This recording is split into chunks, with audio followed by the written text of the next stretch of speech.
नमस्कार, मैं हूं आपके साथ अनुष्का और आप देख रहे हैं न्यूज समाचार जनता की आवाज। आइए रुख करते हैं आज की खास खबरों की ओर।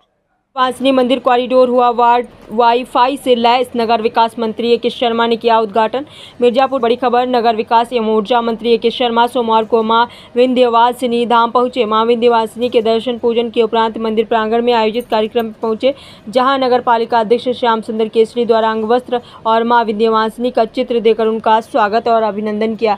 इसके बाद नगर विकास मंत्री मंझवा विधायिका सुचिस्मिता मौर्य एवं नपाध्यक्ष ने संयुक्त रूप से दीप प्रज्वलित कर विधिवत मंत्रोच्चारण के बीच कार्यक्रम का शुभारंभ किया। नगर विकास मंत्री ने मां के प्रति सेवा भाव दिखाते हुए स्वागत से मना कर दिया और सभी मालाओं को मां विंध्यवासिनी के चरणों में अर्पित कर दिया। इसके बाद उन्होंने रिमोट का बटन दबाकर पूरे विंध्य कॉरिडोर में फ्री वाईफाई का शुभारंभ करते हुए उसका उद्घाटन किया।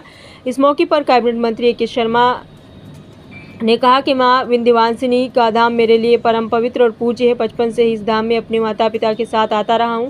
विद्यार्थी काल से अब तक मां विंध्यवासिनी धाम से मेरी कई स्मृतियां जुड़ी हैं। मुझे बहुत खुशी है कि नगर पालिका अध्यक्ष के नेतृत्व में मां विंध्यवासिनी के इस प्राचीन मंदिर को वाईफाई की आधुनिक सुविधा के साथ लैस किया है। प्राचीनता और आधुनिकता का मिश्रण होते हुए भी हम सब देख रहे हैं। मुझे बहुत खुशी हो रही है कि मैं ऐसे विभाग का मंत्री हूँ जिसने ये कार्य कर दिखाया है। इसके साथ ही नगर पालिका मिर्जापुर ने टैक्स भरने की प्रक्रिया हो या जन शिकायतों की निस्तारण के काम को डिजिटल करने का काम किया है।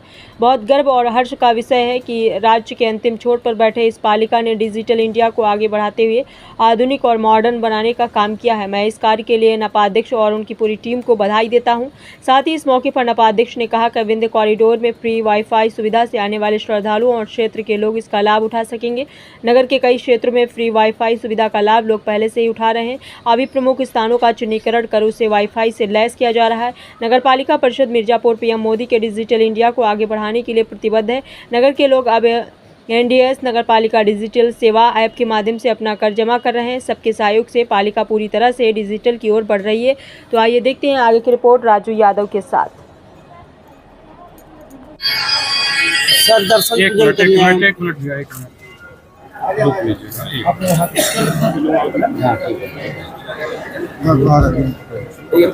भैया मोबाइल भैया जी दर्शन पूजा करने आए हैं। मां विंध्यवासिनी हमारी एक तरह से कुल देवता है।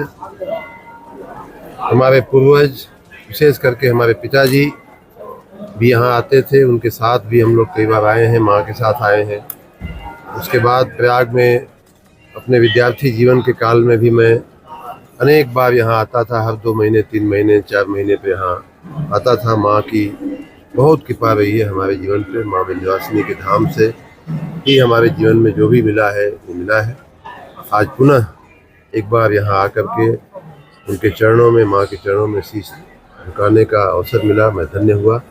और साथ ही यहाँ नगर विकास के कुछ कार्य भी हैं, जैसे हमारे मिर्जापुर के अध्यक्ष जी ने यहाँ इस जोन को वाईफाई करने का आज काम सोचा है। उस काम का भी शुभारंभ आज किया जाएगा। माँ की ही कृपा से सब कुछ हो रहा है। मैं माँ के चरणों में बारंबार प्रणाम करता हूँ और आप सभी को भी माँ की कृपा आप सभी पर बरसती रहे, हम सभी पर बरसती रहे, ऐसी प्रार्थना करता हूँ। आगे गृह समस्या को लेकर लाइन की कैसी व्यवस्था जो है की गई है? ग्रीष्म की गर्मी की समस्या को लेकर के हमारा विभाग पूरी तरह से सतर्क है। कल भी मैंने बनारस में जो पूर्वांचल निगम है, वितरण निगम, उसके एमडी और उसके सभी वरिष्ठ अधिकारियों के साथ हमने मीटिंग किया और पूरे पूर्वांचल सहित पूरे प्रदेश में बिजली के दिनों में कटौती न हो, बिजली के दिनों में कोई टिपिंग न हो, इसकी हम लोग चिंता कर रहे हैं। आपने देखा होगा कि पिछले 2 साल में हजारों करोड़ रुपए के हमारे काम हुए हैं, जिसमें जब तारों को बदलना, ट्रांसफार्मर को बदलना, ट्रांसफार्मर का उच्चीकरण करना, जो विद्युत के उपकेंद्र हैं उनका उच्चीकरण और सुदृढ़ीकरण करना।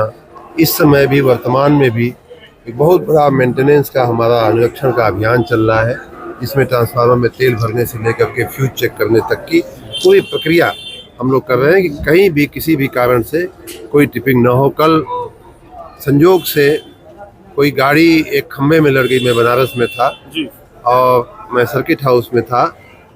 10 सेकंड के लिए लाइट गई, मुझे उसकी भी चिंता हुई। मैंने अधिकारियों से पूछा कि क्यों ऐसा हुआ, तो उन्होंने बताया कि क्या करें साहब, एक गाड़ी खंभे से आके लड़ गई, खंभा गिर गया। तो ऐसे में भी हमारी जो व्यवस्थाएं हैं वो इस प्रकार हम लोग कर रहे हैं कि एक सोर्स से अगर लाइट आने में कोई दिक्कत हो दूसरे सोर्स से शुरू हो जाए। माँ विंध्यवासिनी के धाम जैसे जो धाम है उन पर विशेष रूप से हमारा प्रयास है कि एक नहीं बल्कि 2 सोर्स से उसकी सप्लाई किया जाए, जिससे कि एक में कोई प्राकृतिक बाधा आ भी जाए, आंधी आ जाए, तूफान आ जाए, कोई गाड़ी लड़ जाए खंभे से, तो ऐसे संजोग में भी दूसरे सोर्स से उसकी लाइट चालू है। पूरी तरह से प्रदेश को निर्बाध और निरंतर बिजली देने के लिए हम पूरी तरह से सतर्क हैं। रामनवमी को लेकर आगे की तैयारी अयोध्या में क्या जो है की जा रही है? रामनवमी की भव्य तैयारियां विशेष रूप से नवरात्रि के पावन पर्व पे माँ विंध्यवासिनी जैसे धामों में और सामान्य रूप से सभी धामों में, अयोध्या सहित काशी सहित सभी धामों में बड़ी भीड़ होती है। अभी मैंने आते हुए ही पंडित जी से पूछा यहाँ तो अब नवरात्रि में तो बहुत भीड़ होगी, तो उन्होंने बताया हाँ अवश्य होगी। उसके लिए भी नगर विकास विभाग पूरी तरह से सतर्क है, पूरी तरह से तैयार है। हमारे अध्यक्ष जी जैसे यहाँ खड़े होकर के अपने पैरों पे सेवा करते हैं माँ की, उसी तरह से आपने देखा होगा कि महाकुंभ में भी प्रयागराज की व्यवस्थाएं तो दिव्य और भव्य थी ही, लेकिन अगल बगल के निकायों ने भी, चाहे भदोही हो, चाहे मिर्जापुर हो, चाहे जौनपुर हो, चाहे सुल्तानपुर हो, सब ने अपनी उत्कृष्ट भूमिका निभाते हुए प्रयाग के तीर्थयात्रियों की बहुत अच्छी सेवा किया था। उसी प्रकार नवरात्रि के दिनों में, रामनवमी के दिनों में भी बहुत अच्छी सेवा हम करेंगे, उसके लिए हमारा संकल्प है। Thank you.